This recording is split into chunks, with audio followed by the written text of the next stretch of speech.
This meeting is the first meeting organised by the Ledbury Opposes Tesco Superstore campaign, LOTS for short. This panel, and I think many of the people in the audience, are either mildly or strongly opposed to this proposal from Tesco's to put an out-of-town superstore down at the Lower Road Trading Estate. I know that there are some people here who are not sure. They're open-minded. They want to hear the arguments. And there are some people here who are strongly in favour of that store. I also want to make one really important point clear. This campaign is not anti-Tesco. We are not anti-Tesco supermarket. We all shop in Tesco and Co-op. And I go to Waitrose and Sainsbury's as well. I'm a supermarket shopper. What we are opposed to is an out-of-town superstore on the edge of town, which is vast in extent. Now, to get a sense of the scale of that proposed development, I don't know if any of you have been down to Belmont, to the Tesco's there. It's huge, it's vast, and actually I printed off what Belmont Tesco sells. You know what? What do they sell? Everything. Everything. Money that is spent in local independent shops is recycled within the local economy. Think about it. Those shopkeepers live and work locally. They also spend their money locally. This supports jobs in the shops directly, and in the suppliers, and in the supply chain. Money stays in the local economy, which is good. Money spent in supermarkets, the Co-op, and the Tesco up the road, actually, is sucked out of town.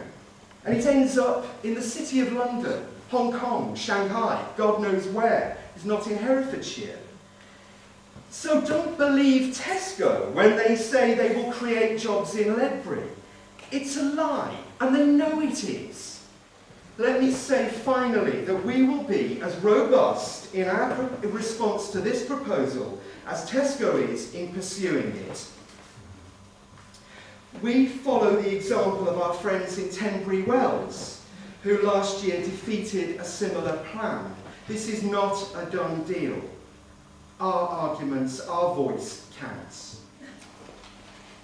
The traders that I've spoken to feel extremely threatened by what's happening. The size of the store on the bypass just seems totally out of proportion to the size of Ledbury.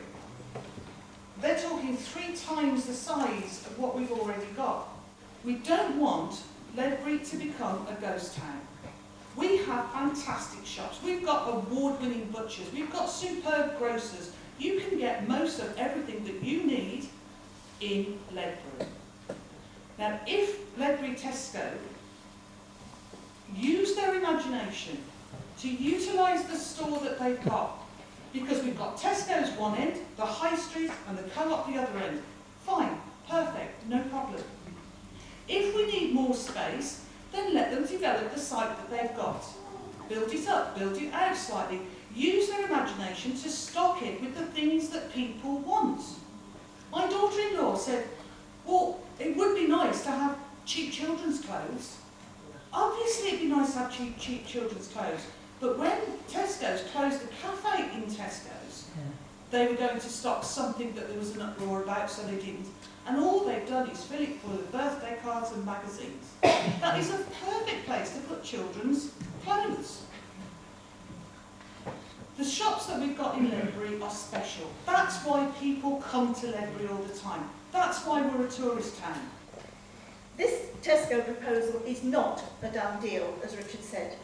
We cannot afford to be defeatist or apathetic. Planners and councillors listen to campaigns like this. We have everything to play for. When I heard about the plans, I was of course concerned for the High Street, but as I live near, I was also concerned about the companies who trade on the Lower Road Trading Estate. They employ a large number of people. So I set about visiting and phoning as many of the companies as I could in the very short time I had available to find out how they felt. Well, the answers were mixed, but there was one comment that they all made, practically without exception. All of them mentioned the impossible situation now with traffic and parking both on the estate and around it. As Ellen said, how many times have you been able to drive down High Street and Lower Road without stopping at least 3 times? It is parked car alley, and understandably so, because quite apart from anything else, a large number of houses don't have garages.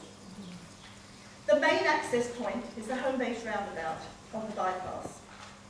Tesco's roads and highways consultant talked to me at the Market Theatre meeting about adding cycle lanes and pedestrian crossings across New Mills Way and over to the store. My husband and I were shocked when we were driving round and making sure I got noted all the companies to see many to let signs on the Lower Road estate and how run down some of the premises are. Be aware that Tesco have a thriving property development division. Is there a larger picture here? Take the example of Malvern. You can argue that Malvern has got more tourist attraction than we have.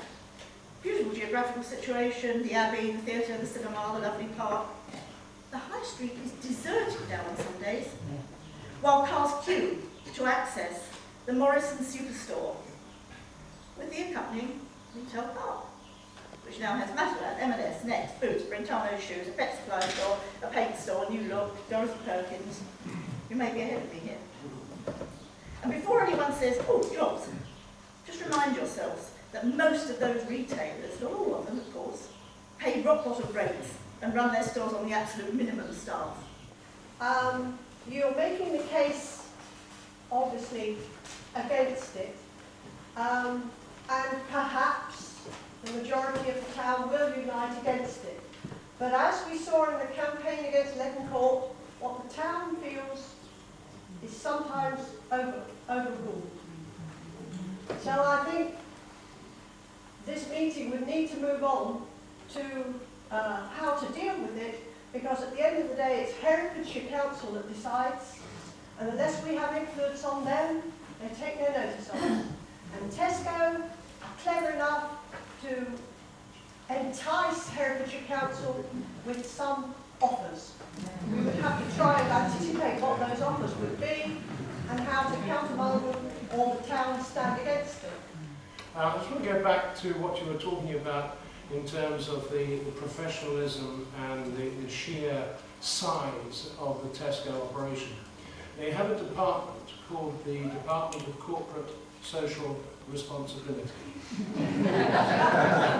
which is euphemism at its best, and its mission statement is to listen to the local community. So you've got that on one side. It's the intelligence gathering cell of Tesco. This is UK, it's global. It penetrates the local makeup and structure of various areas like market towns. And it always seeks out the weakest points, the weakest places.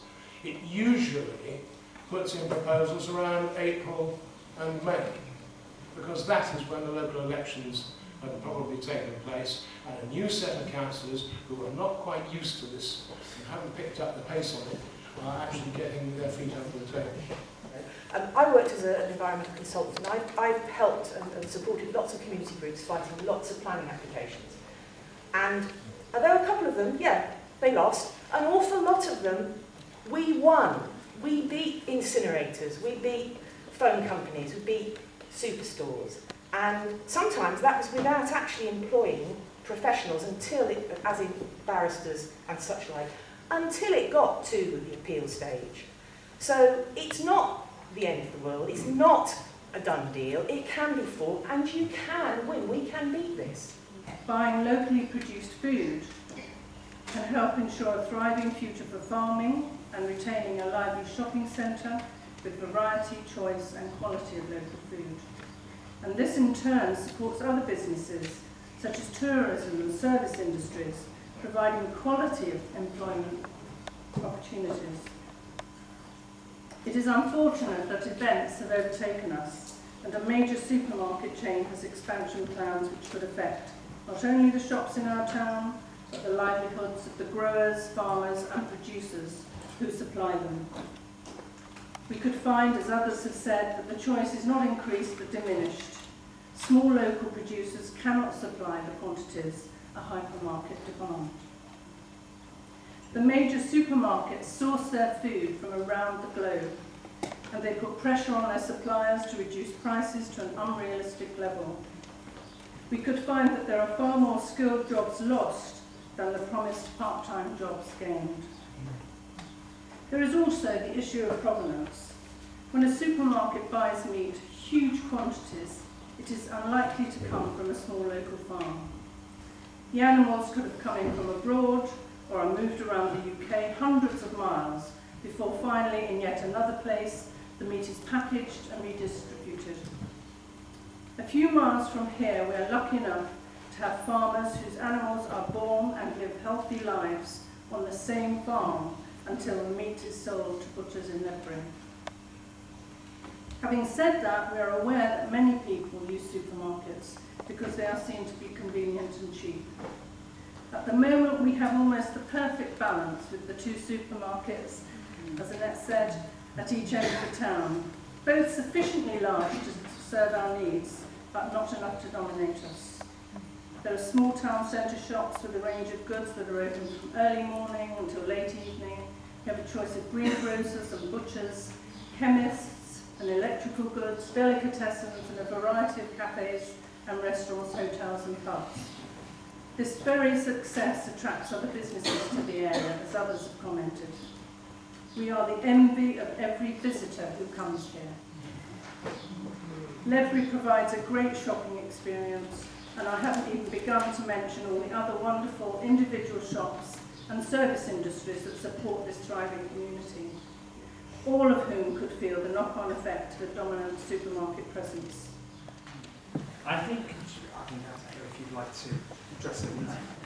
I think Hereford Council may well oppose it, but that's only beginning as far as Tesco are concerned. They have a team of highly paid professionals and it will go to appeal. And however good our arguments, they will not stand up against the professionals that Tesco can wield. I think, sorry, the only realistic approach we can have, and it's a bullet we have to bite, is that we will have to employ professionals. And we will have to have a QC who really knows his stuff.